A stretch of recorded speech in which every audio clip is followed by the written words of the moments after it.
Bueno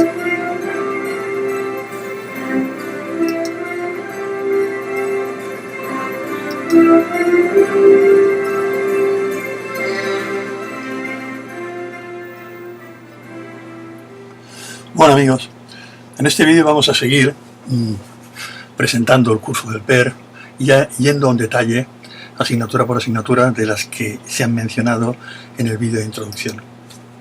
La primera asignatura, de las 10 que hay, bueno 11 exactamente, repito, si tenemos que dividir, si dividimos como quieren el nuevo temario navegación en una parte teórica y una parte práctica, la primera asignatura, nomenclatura náutica, como su propio nombre indica, es una asignatura que tiene como objetivo las denominaciones de partes del barco, de su estructura y de elementos que están a bordo del barco, ¿no?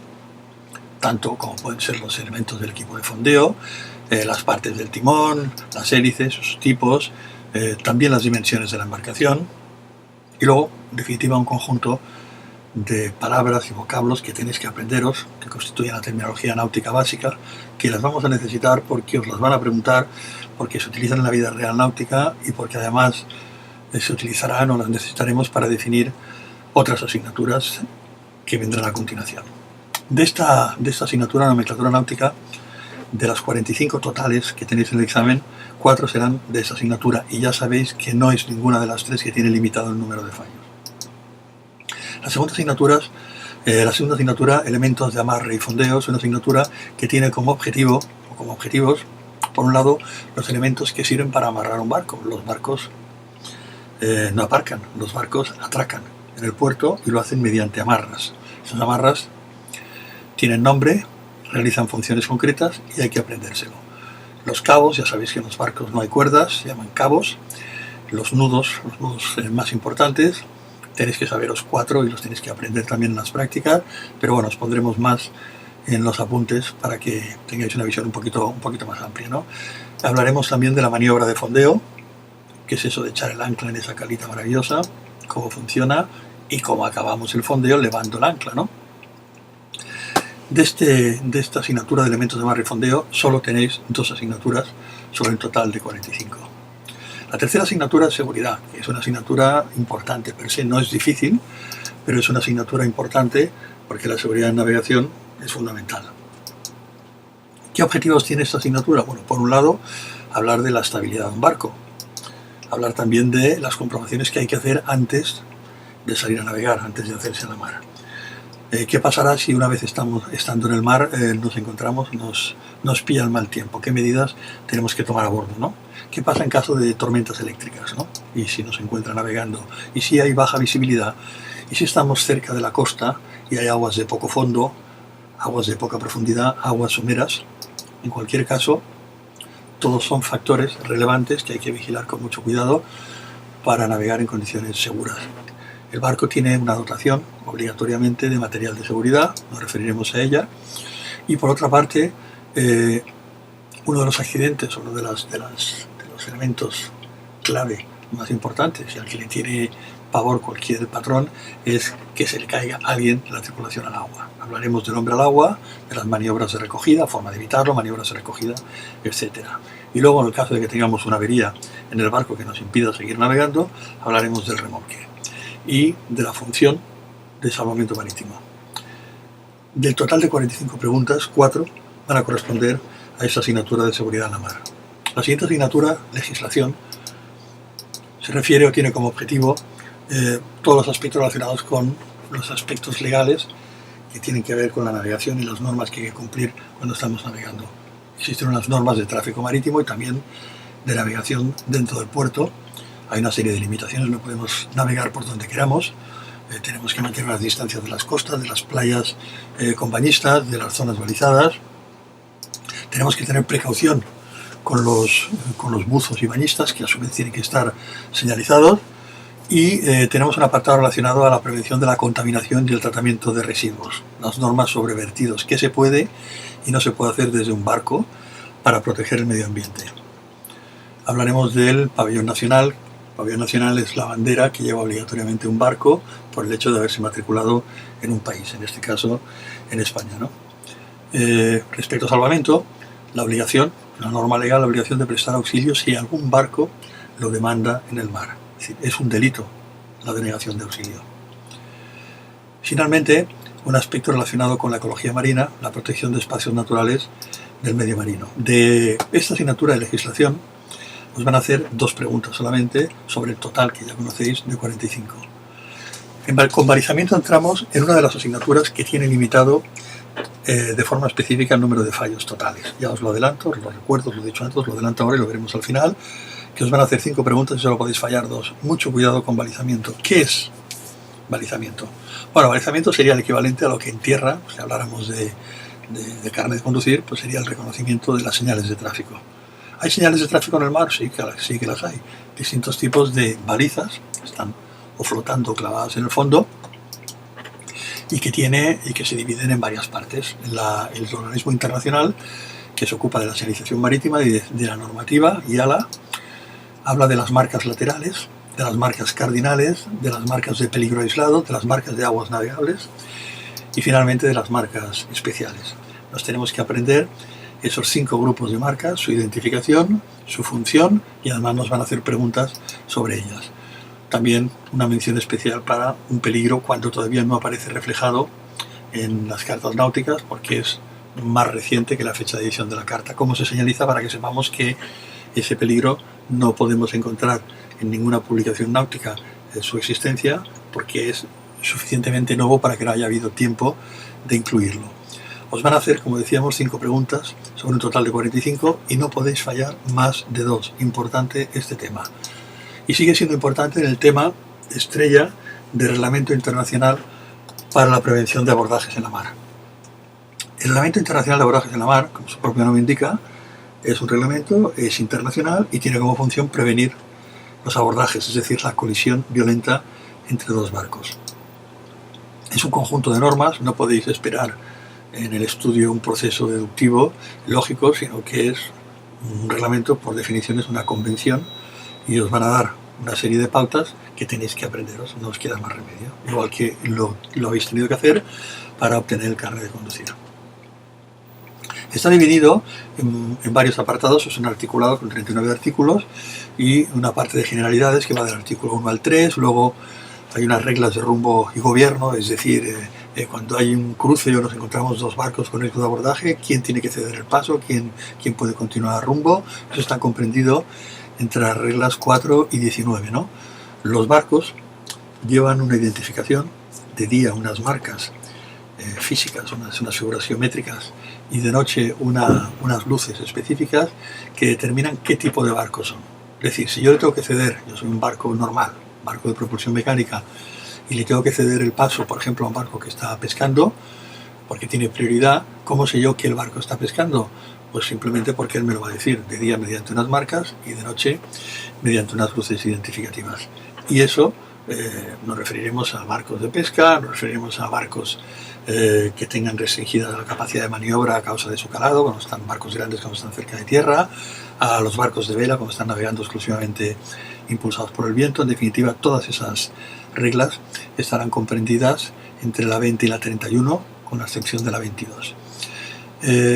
También, para hacer determinadas maniobras, sería el equivalente a lo que en un coche, por ejemplo, cuando ponemos el intermitente de la derecha, porque queremos girar a la derecha, estamos indicando al resto de coches la maniobra que vamos a hacer. Bueno, esas mismas indicaciones trasladadas al mar, a la navegación marítima, tienen que ver con señales generalmente acústicas y señales luminosas que hay que aprender también. Y tenemos finalmente un anexo al reglamento que se refiere a las señales de peligro. Es la parte final. De las 45 preguntas del examen, 10 corresponderán a preguntas de reglamento de abordaje, y recordar que sigue siendo esta también una asignatura con un número limitado de fallos. No podéis cometer más de 5 fallos como máximo. Con la asignatura de maniobra empezamos las asignaturas que son específicas del curso del PER, es decir, que no son comunes al curso de patrón de navegación básica, ¿no? La asignatura de maniobra tiene como objetivo hablar, de hecho es una continuación de elementos de amarre y fondeo. Anteriormente, en la normativa anterior, esta asignatura y elementos de amarre y fondeo formaba parte de la misma. Ahora, para poder hacer esta separación de entre lo específico de PNB y lo específico de PER, pues lo han dividido en dos partes. Volveremos aquí a hablar de las amarras, fundamentalmente para ver qué función realizan.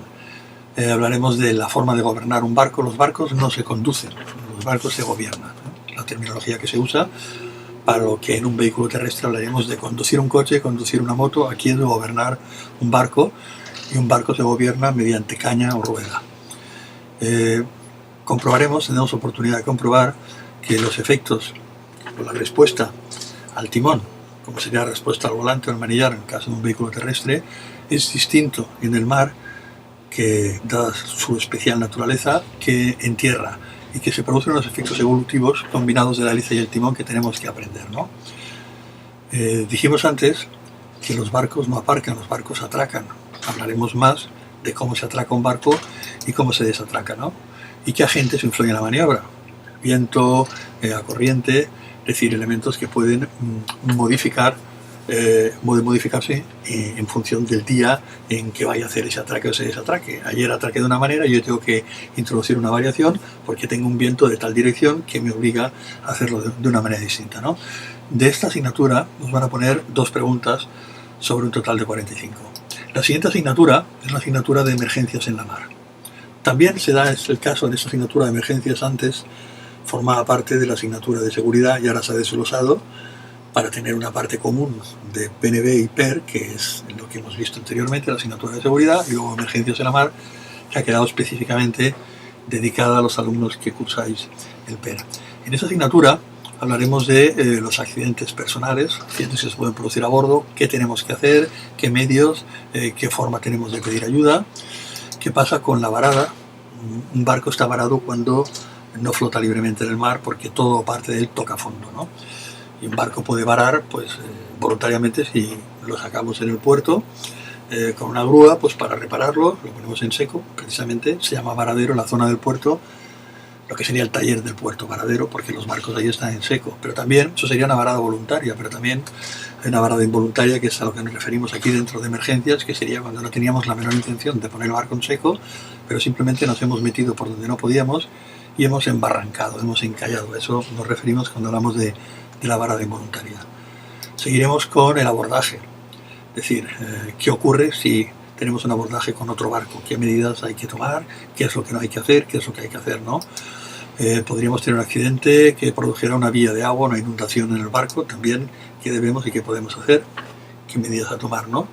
Una prevención de incendios y explosiones, y qué hay que hacer en caso de que las cosas se pusieran muy muy mal y tuviéramos que abandonar la embarcación. Sobre esa asignatura de emergencias en la mar, en el examen os van a poner 3 preguntas, y esas 3 preguntas son sobre el total que ya conocéis de 45. Siguiendo con las asignaturas, después de emergencias nos encontraremos con la asignatura de meteorología. Meteorología es una asignatura muy importante. De hecho, es importante en cualquier actividad al aire libre, especialmente en el mar. Porque la importancia es el primer objetivo, el reconocer la importancia que el tiempo meteorológico tiene en la navegación, hasta el punto de que a veces podemos tener programada una salida y a lo mejor nos alquila un barco y toda la pesca y tenemos que tomar la decisión de que no se puede salir porque no compensa, porque vais a poneros a vosotros, al barco y a la tripulación en peligro o pasar un mal rato de forma innecesaria, ¿no? Hablaremos también de la presión atmosférica como factor fundamental cuando hablamos de meteorología, de la temperatura, y hablaremos muy brevemente del concepto de borrasca, que es sinónimo de baja o de presión, y del concepto de alta, que son los anticiclones, ¿no? También hablaremos del viento, de distintas formas de medir el viento, de una escala para medirlo y de definiciones relacionadas con el viento. Hablaremos también de un fenómeno típico de las costas, que son las brisas costeras, ¿no?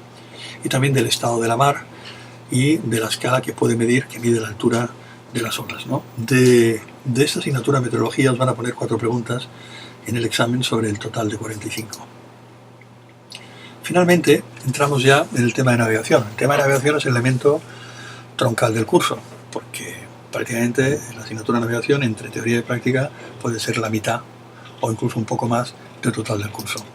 La asignatura de teoría de navegación nos llevará a ver la esfera terrestre, a ver la cartografía, las cartas que utilizamos para reflejar los movimientos de un barco y otras publicaciones náuticas, ¿no?